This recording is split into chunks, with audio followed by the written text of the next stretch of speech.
Hi, I'm Emily Vikre, co-founder of Vikre Distillery. We're located down here in Canal Park in the Palucci building, which is right near the lift bridge. And this is our distillery. We're gonna have a little look around.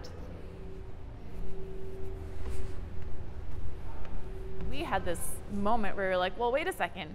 Minnesota has amazing grain, best water in the world. There are peat bogs north of Duluth. Like, why isn't anyone making Minnesota whiskey? And we did a little bit of market research to see, like, was this a viable business opportunity? And turns out craft distilling is kind of where craft beer is about 10 to 15 years ago.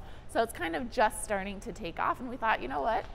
Let's just do it. Let's learn how to distill. So any beverage that has alcohol in it has to start with fermentation. And fermentation is the process where yeast is eating sugars and digesting them, and alcohol is created as a byproduct. And that happens in big fermentation tanks. And we actually have that process happen over at Bent Paddle Brewery, who are our partners in this process. And they really steward that and make what's called the distiller's beer to our specifications. And then we put all of that into big square tanks that are stored over here right now. And we truck it in a truck the 2 miles over here. And then we pump it into this still, which is our big 1,000 gallon stripping still. And Joel's gonna come and explain the distillation process because he is really the one who operates the machinery and is the plumber in this area. Yeah, so fermentation, which is like biology basically, yeast eating sugar and creating alcohol.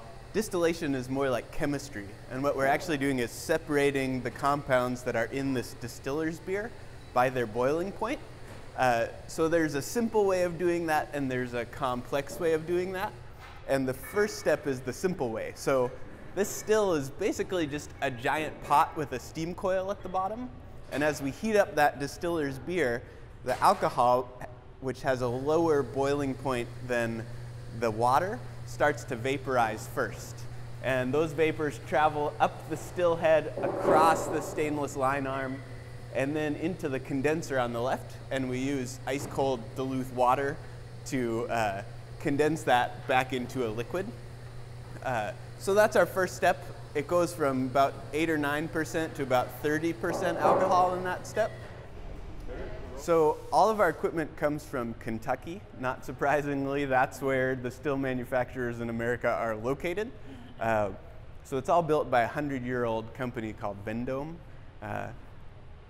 This still we had them make new, but the copper still we actually purchased used from a distillery out in Washington State. So we went out there, we spent a couple weeks distilling on the equipment, took it apart, put it in a truck, drove it over here. Joel drove it back from Washington to Minnesota in a U-Haul in January. So when we're making our clear spirits, we send the vapor up here, and along the path of the vapor, we put barriers, and so the spirit will condense, fall back down, re-evaporate, move up, condense, fall back down. That process is called reflux. And for making our clear spirits, we need a very long reflux process. And so we send the spirit up through here, and then back into the other room there, and up through our vodka column. After we've distilled our raw product 4 times, we have a spirit that is at very high proof, and we have to add water to it. And that water matters a great deal. So essentially what we're adding to our spirit is clean, pure Lake Superior water. And the rest of our ingredients also come from, as much as possible, the Lake Superior watershed. So our grains are from Minnesota and Wisconsin. A lot of our botanicals are from up here. As we're moving into bourbon, our barrels are made in Minnesota from Minnesota white oak. So we're trying to essentially distill the flavors of the watershed into the bottle. I became really interested in exploring some more of the flavors and the things that naturally grow around here and how they could fit into a gin profile. And of course, gin has to have juniper in it, and juniper is this interesting coniferous tree that has berries, and so I got interested in using different trees, and so that's where the idea of this line of tree-inspired gins came from. And So we called them boreal gins after the beautiful boreal forest. And so each of them is named after a tree that gives it kind of its distinctive flavor. This is the magic of Emily's palate.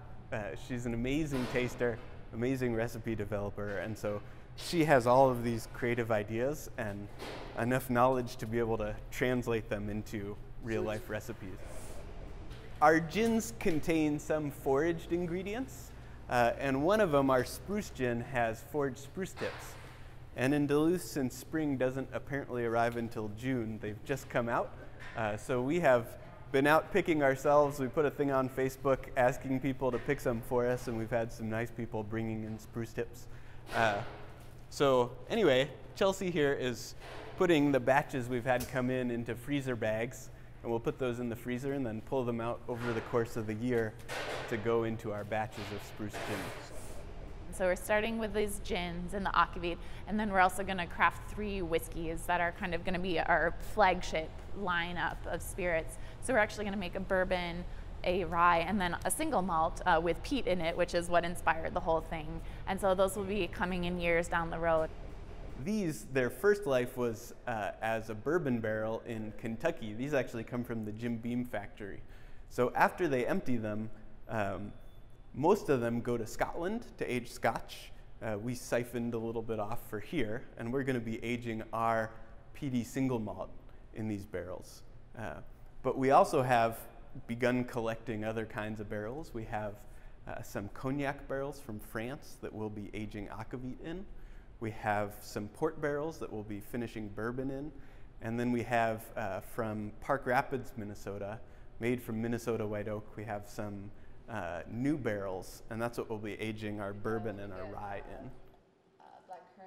It's a lot of work, but it's all, you know, really worth it when people come in and we can see the reactions to trying it, or when we're out at a liquor store and they say, you know, we've sold this many bottles of your gin, and you know, and just seeing how excited people are in town to have something like this in Duluth. Just a couple of weeks ago now, we opened up the front of our place here for people to come down and do tastings and tours. And if you're a Duluthian and you're afraid of Canal Park in the summer, which we totally understand, maybe come visit us in the fall.